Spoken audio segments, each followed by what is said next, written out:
9 февраля 1441 года в Герате, под сенью шелковичных деревьев, родился Низам ад-Дин, Мир Алишер ибн Гияс-ад-Дин Кичкине.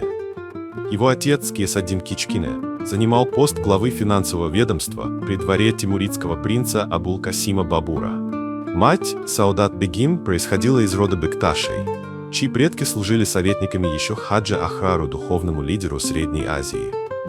5 лет Алишер выучил наизусть 30 джузов Корана, что поразило даже придворных улемов. К 10 годам он освоил арабский, персидский, чагатайский, тюрки и монгольский, а к 12 написал первую газель под псевдонимом Навои, от персидского «нава» – «мелодия». Его ранние стихи сравнивали с творчеством Хафиза Ширази, но мальчик скромно отвечал: «Я лишь ученик, пьющий из океана мудрости предков». В 1457 году, спасаясь от политических волнений, семья переехала в Самарканд. Здесь, в медресе Улугбека, Алишер изучал фикх, исламскую юриспруденцию под руководством Кази-заде Руми, астрономию по таблицам Зиджи Султани, созданным Улугбеком, поэтику шейха Нуриддина Джами, ставшего его духовным наставником. В 1469 году, в 28 лет, Навои вернулся в Герат, где его друг детства султан Хусейн Байкаров взошел на престол. Их союз длился 32 года и стал основой ренессанса тимуридов. Назначенный эмиром Дивана, главой правительства, в 35 лет Навои провел реформы. Экономика. Установил фиксированный налог 1 динар с 10 джерибов земли, около 4 гектаров. Отменил 27 видов поборов с ремесленников. Инфраструктура. Построил 370 общественных зданий, Ханаку Ихласия, приют для дервишей, с библиотекой на 9000 рукописей, медресе Халасия, где обучались 300 студентов, 19 караван-сараев вдоль Великого Шелкового пути. Наука. Выделил 10 тысяч золотых динаров на обсерваторию Али-Кушчи, где были уточнены координаты 1042 звезд. Между 1483 и 1488 годами Навои создал Хамсу, 5 поэм, изменивших тюркскую литературу, Хайрат аля праведных, 5000 двустиший о поиске истины, Фархад и Ширин, 8000 строк о любви Камнитеса к армянской царевне, Лейли и Меджнун, 3700 бейтов, где Меджнун становится суфийским аскетом Сабасаяра, 7 планет. Сатира на 7 тиранов-современников Сади Искандари, Стена Искандера. Утопия о государстве без войн. Интересный факт.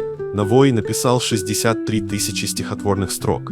Это в 3 раза больше, чем наследие Данте Алигьери. Как последователь суфийского ордена Накшбандия, Навои считал, что служение людям – высшая форма поклонения Богу. В трактате Махбуб аль-Кулуб «Возлюбленный сердец» он сформулировал 5 принципов идеального правителя. Справедливость. Меч султана должен карать виновного и защищать слабого. Образование. Медресе важнее мечети, ибо невежда не отличит истину от лжи. Терпимость. В споре зороастрийца и мусульманина мудрец услышит обоих. Скромность. Трон – это бремя, а не украшение. Любовь. Сердце, не знавшее страсти, умрет, даже если тело дышит. 3 января 1501 года, через 40 дней после смерти султана Хусейна, Навои скончался в своей скромной келье. Его последние слова: «Скажите, что я ушел к возлюбленному». 9 миллионов строк рукописей хранятся в музеях Узбекистана, Ирана и Турции. 143 страны включили его поэмы в школьные программы. В 2021 году ЮНЕСКО признало 580 лет со дня его рождения датой мирового значения. 23 июня 2017 года в Москве открыт памятник Навои работы Равиля Юнусова. 2024 год объявлен в Узбекистане годом Алишера Навои. Он был тем, кто превратил язык кочевников в симфонию. Его стихи – это мост между землей и небом. Писал о нем узбекский академик Ибрагим Муминов.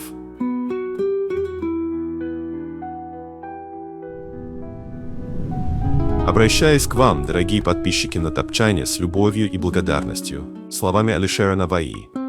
Не спрашивай, где рай, спроси, где те, кто достоин рая. Ищи их в зеркале сердец, их лица светятся, как зарю.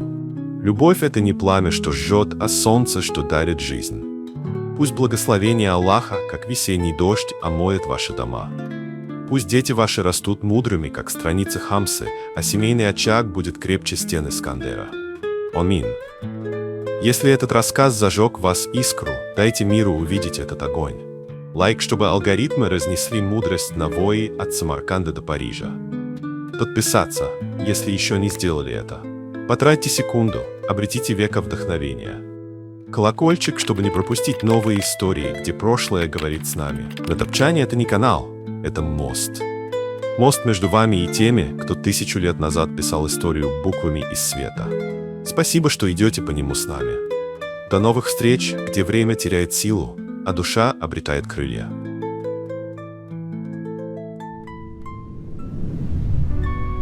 Любовь — это не пламя, что сжигает дотла. Это солнце, что дарит миру свет без числа.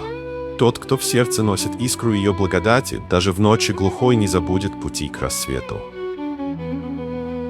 Спросил я у мудреца, где истинный предел, ответил он. В капле росы океан созрел. Ищи не в далеких мирах, а в глубинах сердца. Там звезды горят, что Аллах в тебе зажег. Не строй стену из камня, строй ее из добра, чтобы каждое слово, как птица, летело века.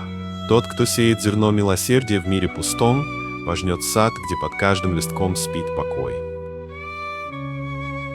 Жизнь — это не годы, что ветер унес в никуда, а миг, когда ты, как Фархат, горы режешь труда. Пусть даже ручей не наполнится влагой твоей, следы твои станут рекой для других поколений. Эти строки как молитва, написанная золотом на пергаменте времени. Делитесь ими, цитируйте в кругу семьи, пусть они станут вашим зикром в мире суеты. А если сердце попросит еще, лайкните этот выпуск, и мы откроем вам сундук с сокровищами Востока.